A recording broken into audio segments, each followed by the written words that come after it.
Quando não posso contemplar teu rosto, contemplo teus pés. Através dos versos, das formas e cores, o olhar do artista recai sobre os pés. Nas obras do renascentista, o detalhe da anatomia. Esse companheiro que suporta o nosso peso e as aventuras do cotidiano é o assunto do bate-papo de hoje.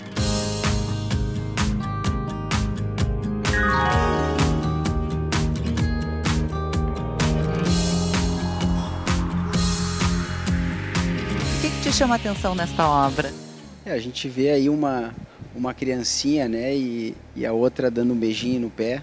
Mostra como as pessoas valorizam, né, e como a gente tem ou deveria ter carinho e cuidado com os nossos pés, né? O pé é a base do nosso corpo. Então, se o pé não estiver bem, a gente não está bem. Isso tem repercussão em todo o corpo, nos joelhos, quadris, na coluna, na nossa postura, e influi diretamente na nossa qualidade de vida, né?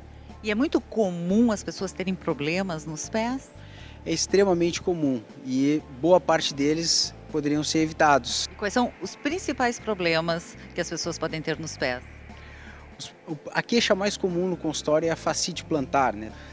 Outros problemas são problemas de deformidades na parte da frente dos pés, como os joanetes e as deformidades dos dedos, o neuroma de Morton, que são causados basicamente por sapatos inadequados e apertados. As mulheres são as que mais sofrem? Principalmente as mulheres. E os homens?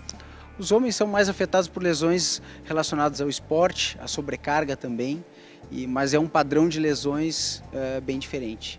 E o que é a fascite plantar? A fascite plantar é uma inflamação que ocorre na fáscia plantar, que é uma bainha que recobre os músculos da parte plantar do pé. Então, no momento que a gente apoia o pé, ela é uma das estruturas que suporta o arco plantar.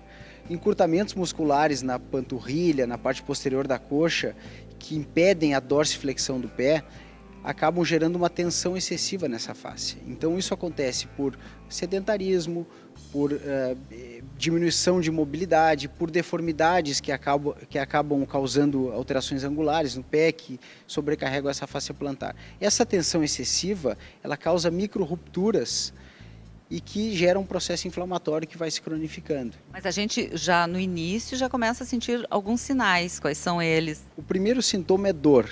A dor geralmente se localiza nessa região próximo ao calcanhar. Mas ela pode ocorrer em qualquer parte da fáscia plantar. Ela pode acontecer aqui no meio, até próximo dos dedos. Tu falaste em sedentarismo, mas existem outras causas além disso? Existem outras causas que são o sobrepeso, o excesso de atividade. O sedentarismo ou o excesso? É que o excesso de atividade gera uma sobrecarga aguda, né? Então acaba causando uma ruptura por uma sobrecarga sem ter o tempo necessário de recuperação. Então, geralmente, um exercício, muita caminhada, muita corrida, seria os exercícios que mais poderiam provocar? Isso, muitas vezes a pessoa faz uma viagem, caminha lá 10, 12 horas por dia durante uma semana, 2 e volta com muita dor no pé. E aí o que ela tem que fazer? Isso é uma sobrecarga aguda. Isso pode ser, essa dor pode ser por fascite plantar, pode ser por outros problemas também, mas isso caracteriza uma sobrecarga aguda e a gente tem que investigar qual é a causa, né? E gelo nesse momento pode usar se está sentindo alguma dor aguda? O gelo é, a princípio, a melhor medida para dor aguda. A fascite plantar ela pode durar 1 mês, 2 meses, 6 meses, até 1 ano. Ela tem uma tendência de se resolver com o tempo, mas às vezes pode ser bem demorado. Sapatos inadequados também podem causar fascite plantar? Os sapatos inadequados para fascite plantar são as rasteirinhas e as sapatilhas em uso excessivo. No verão aumenta muito a incidência de fascite plantar porque as mulheres passam de chinelo de dedo, de rasteirinha, de sapatilha e muitas vezes achando que estão usando um calçado muito mais adequado. Na verdade, esse calçado causa uma certa sobrecarga, principalmente quando aquela mulher está acostumada a usar salto alto e ela já tem um encurtamento muscular posterior. Quando ela passa a usar o sapato baixo, ela causa uma sobrecarga excessiva. Então, o ideal é ficar variando de calçado ou sempre usar algum saltinho? Qual é o mais adequado? O ideal é buscar um calçado que não seja exagerado para nenhum lado. Os calçados mais anatômicos, eventualmente sem salto ou com um salto baixo, com uma base mais larga, com uma frente mais ampla, que não sejam apertados. Na verdade, muito dos problemas são causados porque as pessoas não sabem comprar calçado, né? O que ela deve, então, prestar atenção na hora da compra? A primeira coisa que a gente tem que saber é o seguinte: a gente não tem um número. O número, cada fábrica tem a sua numeração. Então a gente tem que esquecer o número e prestar atenção no tamanho do calçado em relação ao nosso pé. O nosso pé tem uma forma e o calçado tem outra. Então o nosso pé tem que estar adaptado e tem que estar confortável dentro desse calçado. Então a gente não pode comprar aquele calçado esperando que ele vai ceder, não pode comprar o calçado que não ficou confortável no dia ou naquele horário. O horário correto de comprar o calçado é mais no final do dia, porque o nosso pé incha ao longo do dia, então a gente experimenta de manhã e ficou bom, chega de noite, na hora de ir para a festa, quando vai colocar, o calçado está apertado. Então tudo isso tem que ser levado em consideração. Não é proibido usar salto alto, não é proibido usar sapatilha, o ideal é que se use o máximo de tempo possível calçados mais anatômicos, com mais estrutura, mais confortáveis, e se pode usar outros tipos em situações variadas, né? Quais são os tratamentos para a fascite plantar? O tratamento para fascite plantar é baseado principalmente em alongamentos, fisioterapia, adequação dos calçados e uso de órteses, às vezes palmilhas também, para corrigir qualquer desalinhamento ou alterações na pisada. E os homens, o que é mais comum acontecer com eles? Os homens são mais acometidos por lesões traumáticas e relacionadas à prática do esporte, né? A lesão mais comum em toda a prática desportiva é o entorse de tornozelo. E o entorse de tornozelo é uma lesão muitas vezes negligenciada, né? E subtratada, a gente diz. Pois é, torce, bota um gelo, às vezes automedicação anti-inflamatória e vai levando. E aí, o que pode acontecer? A gente sabe que de 20% a 40% dos entorses a longo prazo evoluem com algum tipo de sequela, com uma dor persistente, com uma instabilidade crônica que leva a pessoa a fazer entorses de repetição e, no final das contas, acaba levando ao comprometimento dessa atividade física, né?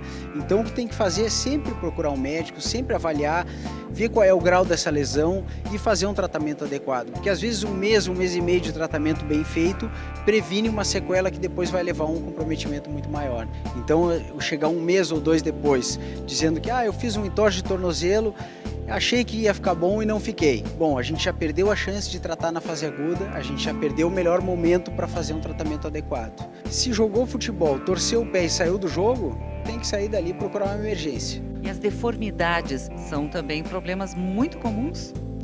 O joanete é a deformidade mais comum, é o dia a dia do consultório, é o dia a dia dos problemas que a gente acaba operando, é o joanete e as deformidades em garra dos dedos, né, que geralmente ou é uma consequência do joanete em si ou são problemas que estão associados. Qual é a causa do joanete? O joanete tem basicamente duas causas principais. Existe o fator genético, que é familiar, que é hereditário, que muitas vezes crianças, pacientes chegam com 15 anos no consultório e dizem assim, ela tem joanete desde 1 aninho. Então isso é um fator anatômico, não é o calçado que é culpado por isso, porque ela já tem muito antes de usar calçado. E esses casos são os casos mais difíceis, mas felizmente mais raros também. A outra causa principal são os calçados, e que é o responsável pela maioria dos casos, que é a mulher que desenvolve depois dos 30, 40 anos, e que tem um histórico de ter usado salto alto por muito tempo, e muitas vezes quando chega na consulta até ela já não usa mais. Mas depois que a deformidade iniciou, é difícil reverter, né? Mas ela continua avançando ou ela estaciona?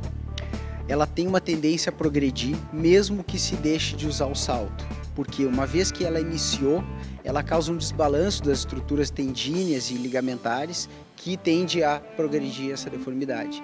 Além do joanete, qual é o outro problema comum? Bom, a gente tem, além das deformidades também dos pequenos dedos, a gente tem o neuroma de Morton, que é uma compressão nervosa que acontece na região do antepé, que geralmente se manifesta com dor na região plantar, embaixo do pé, na parte da frente, e irradiando para os pequenos dedos, com dormências, sensação de choque, alterações de sensibilidade. Qual é a causa? A causa do neuroma é compressão. Então o nervo passa entre os metatarsos e é comprimido. Essa compressão se dá pelo uso de calçado estreito ou por calçado com solado muito baixo. O salto alto, que descarrega a maior parte da pressão na parte da frente do pé, também está associado com esse problema. Bom, então a prevenção basicamente passa muito pelo calçado. Com certeza. Todos esses problemas que a gente falou até agora. Da maioria desses problemas, um calçado adequado ajuda bastante a prevenir. Cuidados com excesso de atividades inadequadas, com sobrepeso, e procurar sempre o médico numa fase mais inicial para que se possa instituir medidas não cirúrgicas, né? Porque na maioria das vezes a gente acaba chegando ao ponto em que só a cirurgia resolve.